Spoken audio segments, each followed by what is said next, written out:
The package sat on my porch like a slap in the face.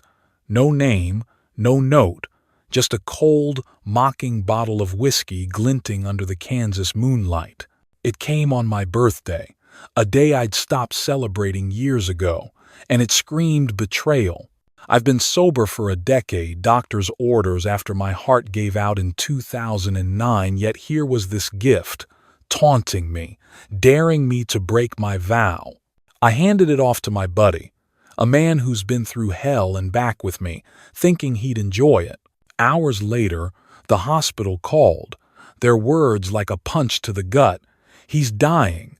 Something in that whiskey's poisoned. Poisoned. My own flesh and blood sent it, knowing it could kill. The rage burns in my chest. But I'm not backing down, and this is the story of how my son tried to bury me. I'm Walter Thompson, but everyone in Hays, Kansas calls me Walt. At 62, I'm a retired Marine, a survivor of Iraq's deserts, now running a small auto shop on the edge of this dusty town. My life's simple: coffee at dawn, grease under my nails, and evenings at the VFW bar, swapping stories with old soldiers under a faded American flag. My wife, Ellen, passed 5 years ago, leaving a hole no engine could fix. My son, Daniel, was my pride, once a Marine recruit with my stubborn jaw and Ellen's sharp eyes. But he quit the Corps after a year, said it wasn't for him. Then came the fight over Ellen's land, 10 acres she loved. I wouldn't sell. He wanted the cash. That was 3 years ago.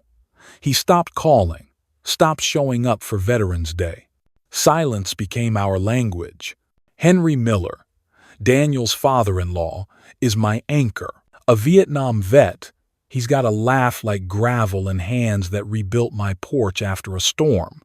We'd sit at the VFW, him sipping bourbon, me sticking to soda, talking about battles we'd rather forget.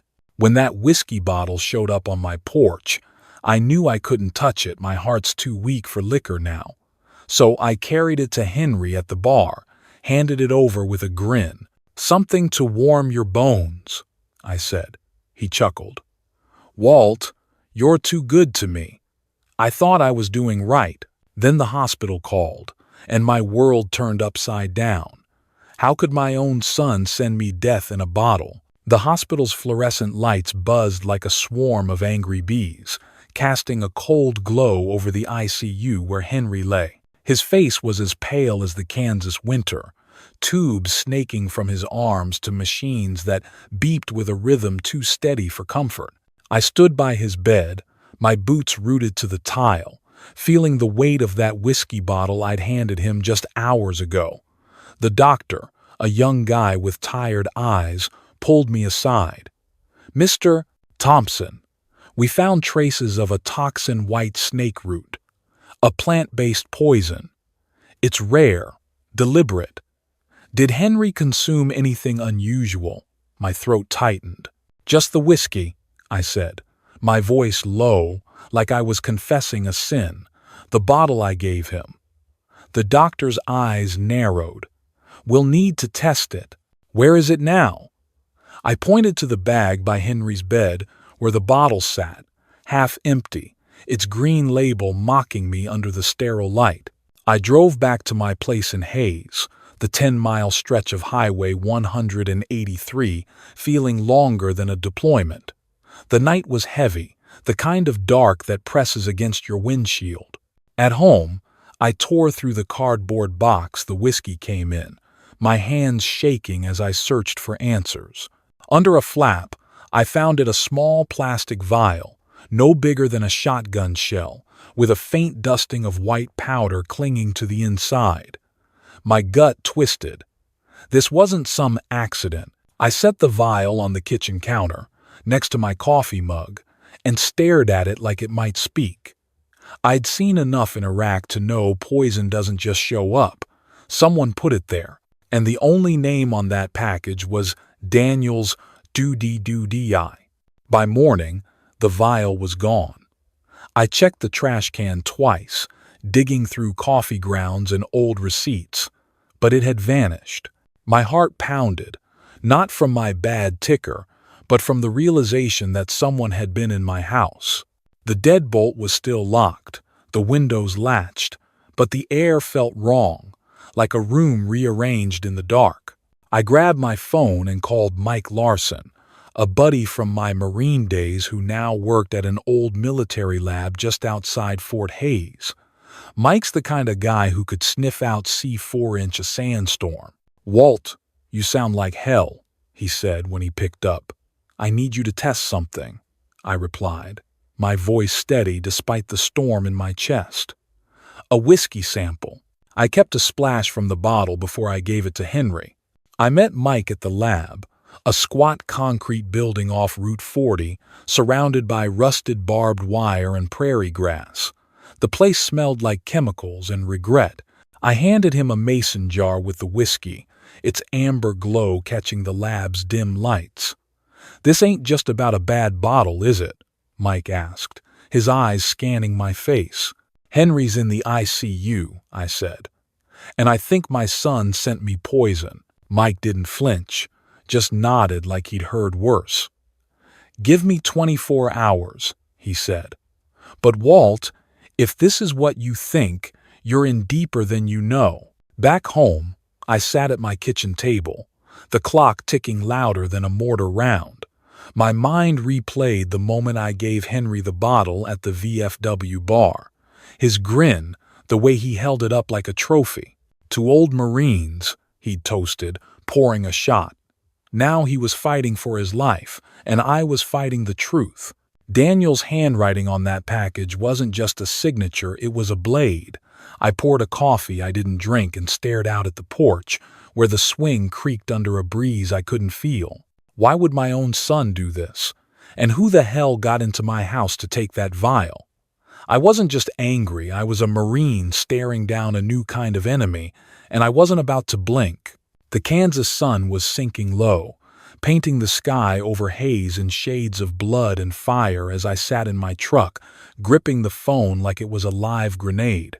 I'd been avoiding this call all day, but the image of Henry's pale face in the ICU, the missing vial, and Mike's warning about the poison pushed me to the edge.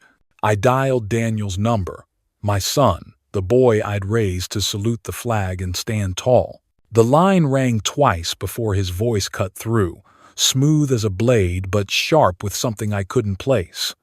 "Dad," he said, like we just talked yesterday. "You got my gift?" My jaw tightened, the memory of that whiskey bottle burning in my mind. "Yeah, Daniel," I said, keeping my voice steady like I was talking down a hostel in Fallujah.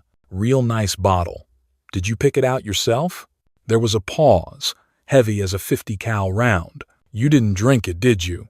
he asked, his tone shifting, colder now, like he was testing the ice under my feet. "No," I said. "I gave it to Henry. He's in the hospital now, fighting for his life. Care to explain that?" Another pause, longer this time, the kind that makes your skin crawl. "You gave it to Henry." His voice cracked, not with guilt, but with something darker, anger, maybe, or panic. "That's unfortunate," he said, and I could almost hear him recalculating, like a man caught in a lie. "Unfortunate?" I snapped, my voice rising despite myself. "The doctors found white snake root in it, Daniel. Poison. You sent me a death trap, and now Henry's paying for it." The line went quiet again, but I could hear his breathing, slow and deliberate, like he was measuring his next move. "Why, Daniel?" I pressed, my knuckles white on the steering wheel. "What the hell were you thinking?" He laughed, a short, bitter sound that cut deeper than any bullet. "You always think you know everything, Dad. Always so righteous, holding on to Mom's land like it's some sacred shrine. You ever think I might need something too?" My chest burned. Ellen's 10 acres, the patch of earth she'd poured her heart into, was the wedge that drove us apart. I'd refused to sell it to some slick developer, and Daniel had taken it personal. "So this is about money?" I asked, my voice low, like I was trying to keep the rage from spilling over. "You poisoned a bottle because I wouldn't cash out?" He didn't answer directly. "You should have just drunk it, Dad," he said, and the words landed like a sucker punch. "Would have been easier." I hung up, my hands shaking, not from fear but from the betrayal that felt like shrapnel in my gut. A Marine doesn't break, but damn if I didn't feel the cracks forming. I drove to the VFW bar, needing the familiar hum of old soldiers' voices to ground me. The place was half empty, the American flag hanging limp in the corner. I sat at the bar, staring at my untouched coffee, replaying Daniel's words. That's when my phone buzzed a text from an unknown number. "Stop digging, Walt, or you'll lose more than land." My blood ran cold. I scanned the room, half expecting to see someone watching, but it was just me and a couple of old-timers arguing over a Royals game. I needed answers, so I headed to the library, a squat brick building off Main Street. I knew Daniel had been in touch with some real estate outfit sniffing around Ellen's land. The librarian, a gray-haired woman named Betty, helped me pull up public records on my phone. There it was. Horizon Properties, a company with a shiny website but a shady reputation. Liens, lawsuits, whispers of strong-arm tactics.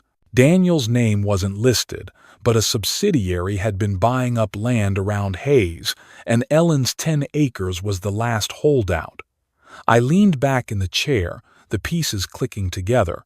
Daniel wasn't just angry, he was in deep with people who played dirty. But poison? That was a line I never thought he'd cross. Back home, I checked the deadbolt twice, my old Marine instincts kicking in. The porch swing creaked outside, no wind to explain it. I grabbed my service pistol from the lockbox, not to use it, but to feel its weight, a reminder I could still fight. Daniel's voice echoed in my head, cold and calculated, like he'd forgotten every lesson I taught him about honor. I wasn't just facing my son, I was facing a stranger who knew too much about me. And that text, it wasn't a warning, it was a promise. I sat at the kitchen table, the mason jar of whiskey glowing faintly under the lamp, and knew this was only the beginning. The Kansas night pressed against my windows, heavy and unyielding, as I sat in my darkened kitchen, the mason jar of tainted whiskey glinting like a traitor's promise under the dim bulb. Daniel's words from our call. "You should have just drunk it, Dad," cut deeper than any shrapnel I'd faced in Iraq. I'd raised him to stand for something, to carry the Marine code of honor, but now he was a stranger, his betrayal a weight heavier than my bad heart could bear. The text from that unknown number, "Stop digging, Walt, or you'll lose more than land," sat on my phone like a loaded gun. I wasn't just fighting for answers. I was fighting to understand how my own son could turn against me. I needed to know more, so I drove out to the old family barn, a weathered structure 3 miles down a dirt road off Highway 183, where Ellen used to keep her gardening tools. Daniel had spent his teenage years there, tinkering with car parts, dreaming of something bigger than Hayes. If he was hiding something, that barn was where I'd find it. The gravel crunched under my tires as I pulled up, the headlights cutting through the dark like a searchlight. Inside, the air smelled of dust and oil, and the floorboards creaked under my boots. I moved a stack of crates in the corner, my hands steady from years of field discipline, and found a metal box tucked beneath a tarp. My breath caught. It was Daniel's, marked with his initials in faded marker. I pried it open, the hinges groaning like they knew what I'd find. Inside was a notebook, its pages worn but filled with Daniel's tight, deliberate handwriting. My eyes scanned the entries, each one a stab to the gut. George, 0.5 ounce, 2 week, no effect. George, 1 ounce, collapse at 2 hours. George, my old friend, a Desert Storm vet who died last year at the VFW bar, clutching his chest after a drink. We'd called it a heart attack, toasted his memory, and moved on. But here, in Daniel's own words, was the truth. George wasn't a victim of bad luck. He was a test. My knees buckled, and I sank to the barn floor, the notebook trembling in my hands. My son hadn't just targeted me, he'd practiced on another Marine, a man who'd stood shoulder to shoulder with me at a dozen memorials. I drove to the VFW bar, the notebook burning a hole in the passenger seat. The place was quiet, just a few regulars nursing beers under the glow of a neon Coors sign.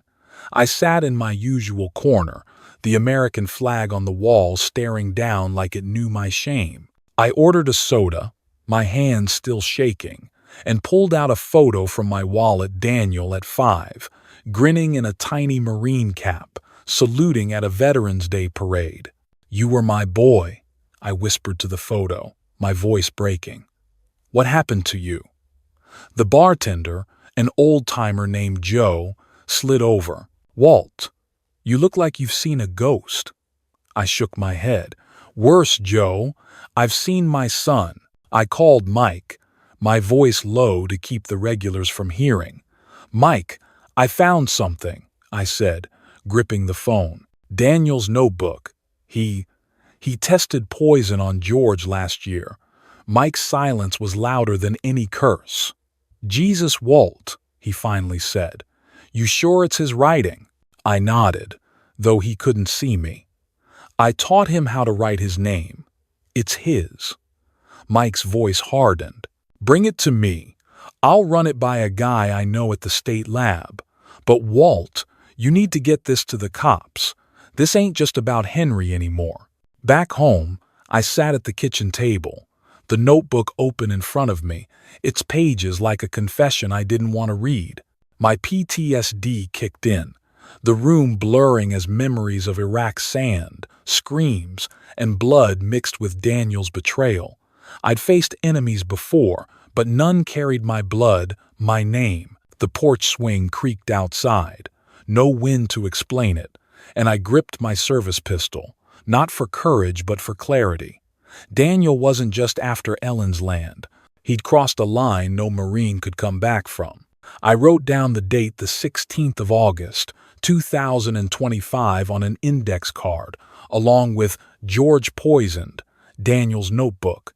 I slid it into my fireproof box next to the mason jar of whiskey. The truth was heavy, but I'd carry it, like I'd carried my brothers through the desert. I wasn't done fighting, not yet. The Kansas dawn broke cold and gray, the kind of light that makes haze feel like it's holding its breath.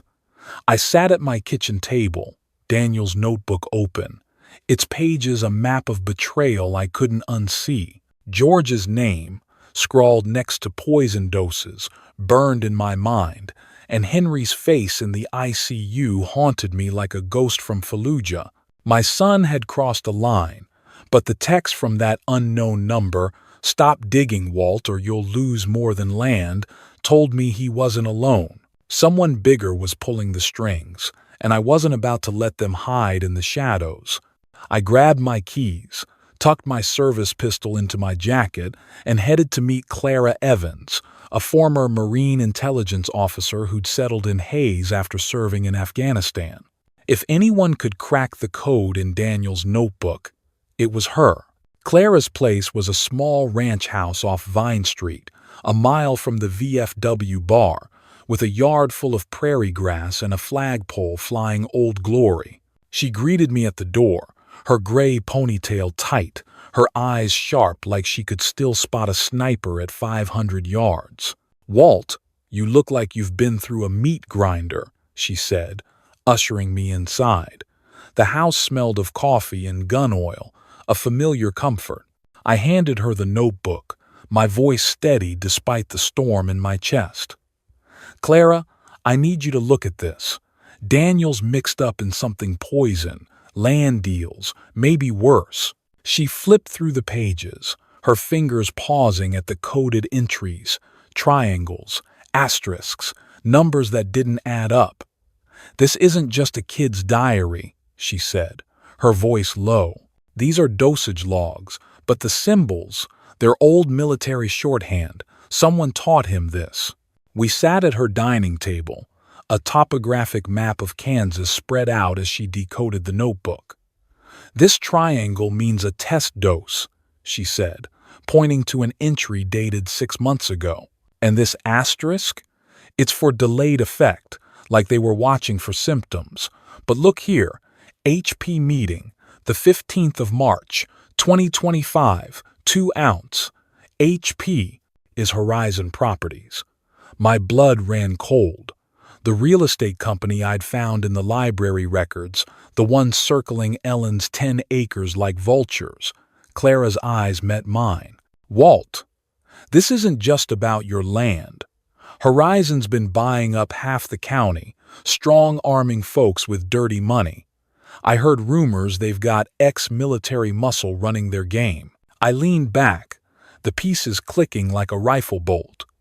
Daniel wasn't just greedy, he was a pawn in a machine. That night, my phone buzzed, the screen lighting up with a video from an unknown number. My hands shook as I hit play. Daniel appeared, his face bruised, his wrists bound with zip ties, sitting in a dimly lit warehouse. "Dad," he rasped, his voice cracking. "They're forcing me. I didn't want to hurt you or Henry. They'll kill me if I don't follow through." The video cut off, leaving me staring at a black screen, my heart pounding like artillery fire. Was he a victim or a liar? I couldn't tell anymore, but the fear in his eyes was real. I forwarded the video to Clara, who called me back in under a minute. "Walt, that warehouse, it's the old munitions depot off Route 40 near the abandoned Fort Hays base. I've seen it in satellite images. Horizon uses it for storage, maybe more." I didn't think twice. I grabbed my flashlight and drove the 5 miles to the old depot, a crumbling relic of concrete and rusted steel surrounded by barbed wire. The Kansas night was still, the only sound my boots crunching on gravel. I slipped through a gap in the fence, my marine instincts kicking in. Move low, stay quiet. Inside, the air was thick with dust and the faint tang of chemicals. I swept my flashlight across the space, catching stacks of crates and a glint of metal. Then I heard a low scrape, like a blade on concrete. I spun around, my pistol raised, just as a figure lunged from the shadows. The man was big, his face hidden under a balaclava, a knife flashing in his hand. I dodged, my old combat training snapping into place, and slammed my flashlight into his wrist. He grunted, the knife clattering to the ground, and bolted into the dark. I didn't chase him. My mission wasn't to fight, it was to find Daniel. I searched the warehouse, my pulse hammering, but he wasn't there. Instead, I found a crate marked HP, filled with vials like the one that vanished from my trash. My stomach churned. This was bigger than Daniel, bigger than me. I snapped photos with my phone and sent them to Clara. "Get these to the sheriff," I texted. "I'm not letting these bastards hide." Back in my truck, I gripped the wheel, the weight of Daniel's video and the attacker's knife pressing down. Horizon Properties wasn't just a company, they were a syndicate, and my son was caught in their web. I wasn't sure if I could save him, but I'd be damned if I didn't try. The Kansas night was a black void, the kind that swallows sound and hope, as I sped toward the old munitions depot off Route 40. My truck's headlights sliced through the darkness, the 5-mile drive from Hays feeling like a march to war. Daniel's video played on a loop in my mind, his bruised face, his desperate voice. "They're forcing me, Dad." But his notebook, with its cold calculations of poison doses for George and Henry, told a different story. My son was no innocent, but he was still my son, and I'd be damned if I let Horizon Properties bury him in their filth. My service pistol sat heavy in my jacket, a Marine's last resort, and my heart pounded not from fear, but from the weight of what I might have to do. Clara's text had confirmed the warehouse's location, and I knew this was my last chance to face the truth. I parked a quarter-mile out, cutting the engine to avoid drawing eyes. The depot loomed ahead, a concrete skeleton under the stars, its rusted gates creaking in the wind. I moved low, my boots silent on the gravel, every step a throwback to Iraq's dusty alleys. Inside, the air was thick with the stench of oil and decay. My flashlight caught a faint glow in the far corner, a flickering bulb above a metal door. I edged closer, my pulse hammering like artillery fire, and pushed the door open. There he was, Daniel, slumped in a chair, wrists zip-tied, his face a mess of cuts and bruises. "Dad," he gasped, his eyes wide with fear or relief, I couldn't tell which. "You shouldn't be here." Before I could cut him free, a shadow moved behind me. I spun, my pistol raised, and faced a man I recognized from VFW stories, Ray Carver, a former Army Ranger gone rogue, now Horizon's muscle. His eyes were cold, his frame hulking in a black tactical vest, a blade glinting in his hand. "You're persistent, Walt," he said, his voice low, like gravel under boots. "But you're out of your depth." I kept my aim steady, my Marine training locking my nerves in place. "Let my son go, Ray," I said. "This ends tonight." He smirked, stepping closer. "Your boy made his choice. He mixed the poison, not us. Wanted that land money bad enough to kill for it." Daniel's voice broke through, raw and desperate. "Dad, I didn't want to hurt you. They said they'd ruin me if I didn't follow through. Horizon's got people everywhere." I didn't look at him, my eyes fixed on Ray. "You're a Marine, Walt," Ray taunted, circling me like a wolf.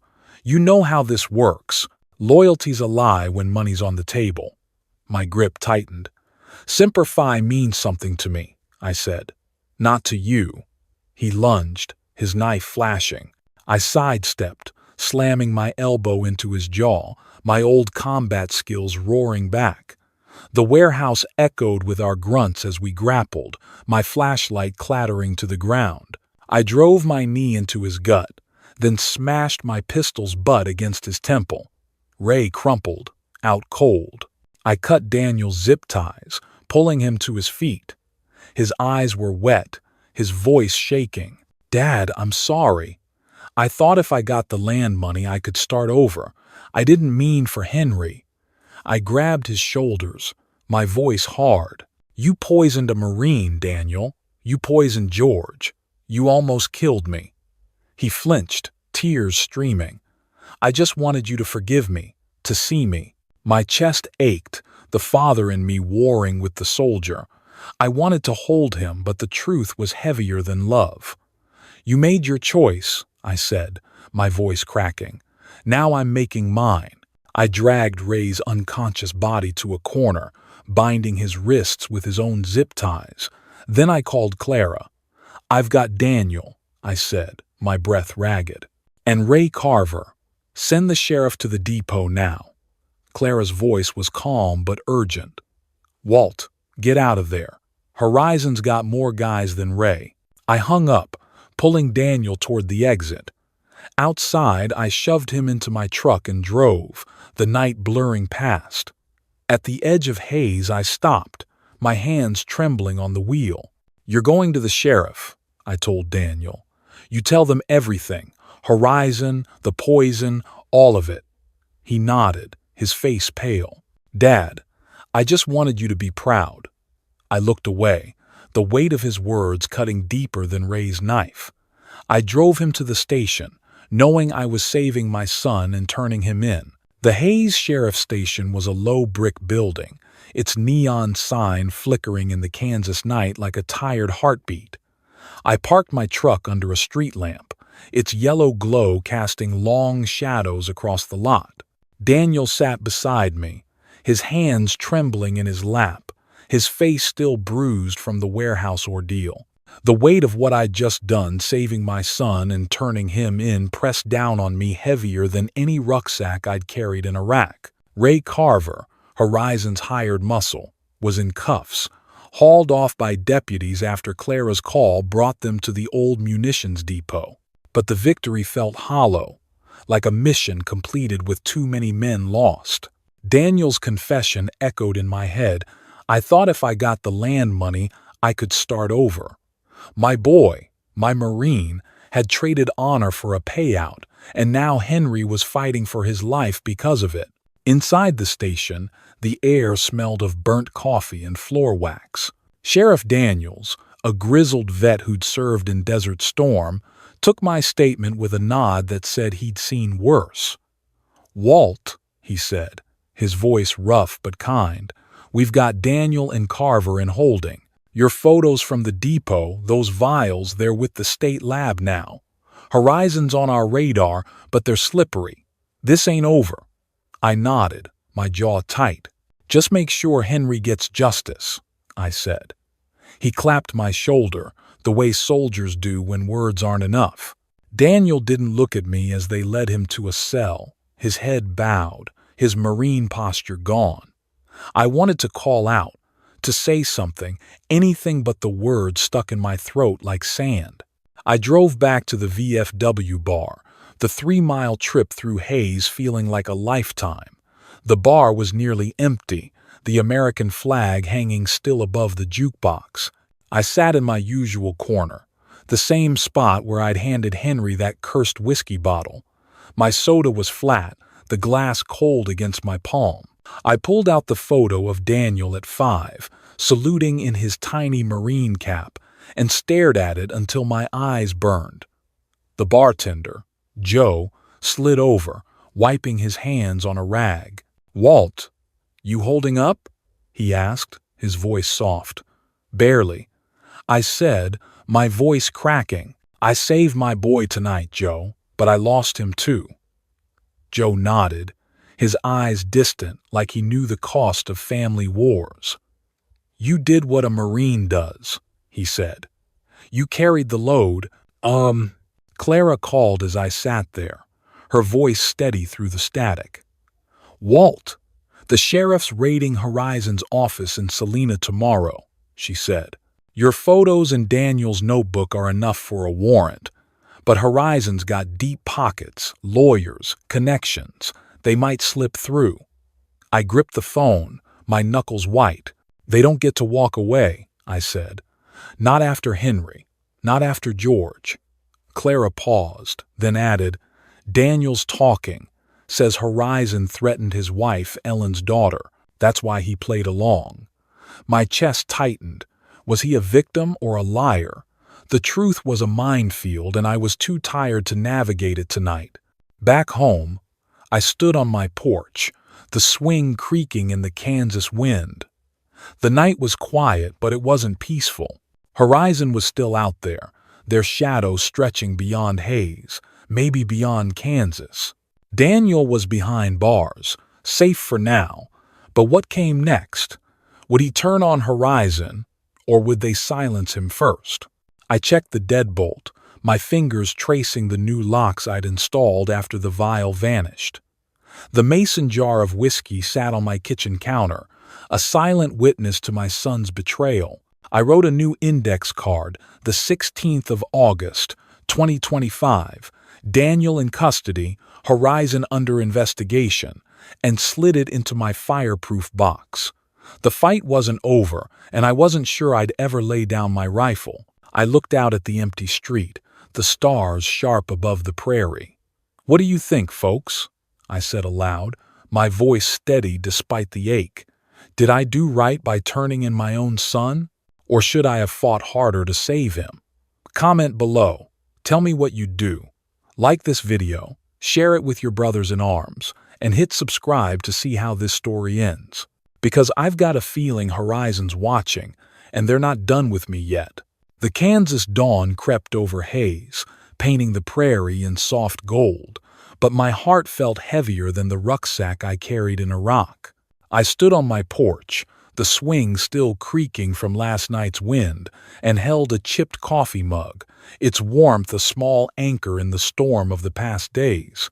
Daniel was in a cell, his betrayal carved into my soul like shrapnel. Henry was breathing easier in the hospital, thanks to the doctors, but George's name in that notebook haunted me, a Marine lost to my son's choices.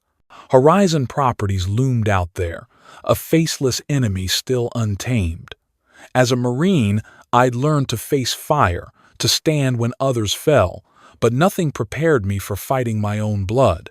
Yet, in the quiet of this morning, I found a truth we cued been carry in our bones. Loyalty isn't just to family or country, it's to the truth, no matter how much it hurts. We've all got our battles, whether it's in the deserts of war or the shadows of home. I learned that forgiving doesn't mean forgetting, it means choosing to carry the scars and keep moving. Daniel's actions broke me, but they didn't break my code. To my brothers in arms watching, I say this: when the truth cuts deep, don't turn away. Face it like you face the line. Hold tight to those who stand by you, like Henry and Clara did for me, and don't let the weight of betrayal steal your fight. Life's a battlefield, and sometimes the enemy's closer than you think, but so is your strength. I'm Walt Thompson, and this is my story. If it hit you, if it made you feel the weight we carry, drop a like. Share your own battles in the comments, I read every one. And subscribe, because this fight's not over, and I'd be honored to have you with me. Semper Fi.